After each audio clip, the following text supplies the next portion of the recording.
Okay, good morning everybody. I've had my coffee and my shortbread outside this morning, which was very nice, and saw 6 buzzards, which was even nicer. Anyway, on to other interesting matters. The daily Vivaldi Violin Concerto Challenge. Yesterday we were looking at another one of the Stravaganza Concerti, number 11, and there you go, all finished. How many pages was that? 18 pages, there you go. Bizarrely, the 3 concertos we looked at so far have all been relatively early concertos from sort of the first part of the 1710s, probably. All the concertos that survive in Turin, in Vivaldi's collection of manuscripts, or the greater part of them tend to be later concertos. There are some subtle differences, well, maybe not so subtle differences between his early style and late style. This is one of the things that really annoys me about people saying that he wrote the same concerto 400 times, because he really didn't. If you just take a look at this, is the fiddle part from the concerto yesterday. It's very black, just lots of notes. The thing is, it's not actually that hard, really. If you can sort of hammer out semiquavers for sort of 10 minutes, that's okay. But the new concerto that we're looking at today, which is the first time this week that we've been looking at one of the Turin manuscripts in the great man's handwriting.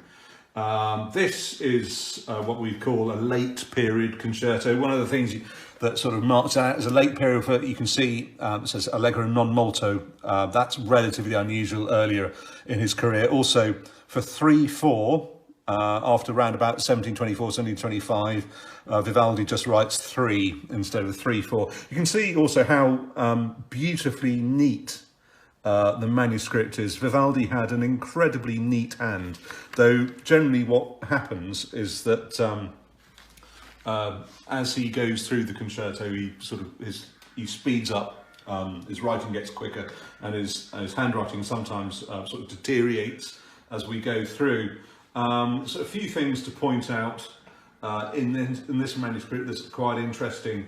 One, you can see it's a working manuscript, because there you go, there's some corrections that Vivaldi has made. Also, you can see that basically this proves that what Vivaldi did is he started by writing the violin part first and then filled in the harmony.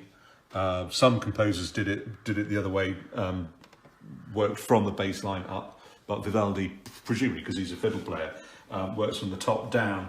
Also, there are some other interesting things.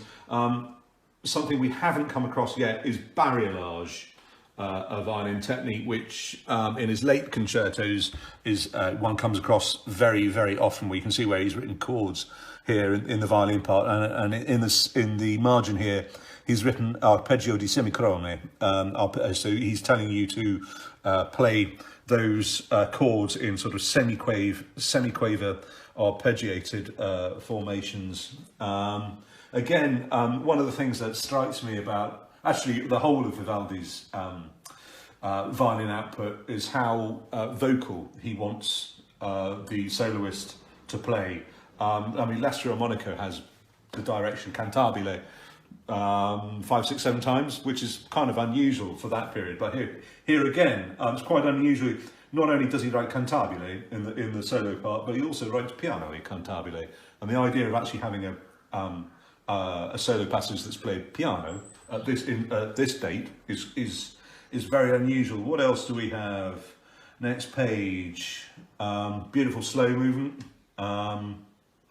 One interesting thing is normally Vivaldi calls his solo part a violino principale, and then the 2 orchestral parts he calls them violino primo and violino secondo. Here he's one thing that he sometimes does is he gets the staves muddled up, so he has to write which violin part is supposed to be playing which stave. So on the 3rd stave he's written secondo for violino secondo, And in the second stage, he's written a stave, he's written terzo, for violin or terzo. So in actual fact, we don't have a principal violin, violin 1 and violin 2. We've actually got violins 1, 2 and 3, which is very, very unusual. Another couple of things to point out, in the last movement. Some amazing little articulated passages. I mean, these pieces are so full of detail.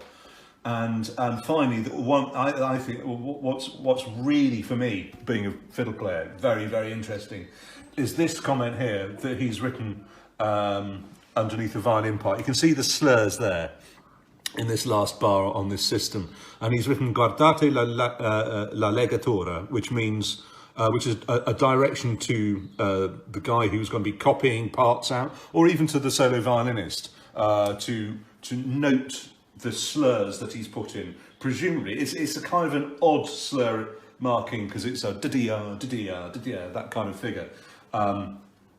A lot of people, when they read that, will go, "Oh, he's made a mistake," and it should be the whole beat should be under the slur. But Vivaldi's done it very, very specifically, and because he recognises it's slightly unusual, he's written that to make sure that people don't cheat. Very important, kids, no cheating. All right, so there you go. It's a really cracking piece. We'll have a look at a bit of the opening ritornello, which is rather marvellous.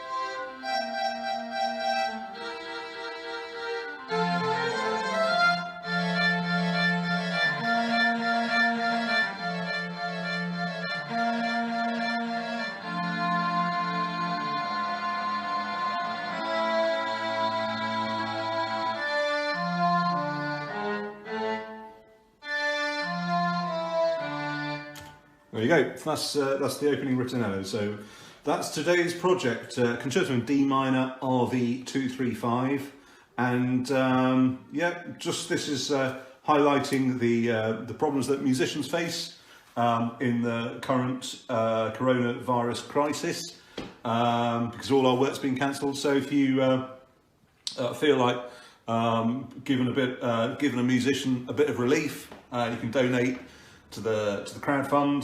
If you do it by tonight, Global Giving will stick in extra 50%. So there you go. See you next week.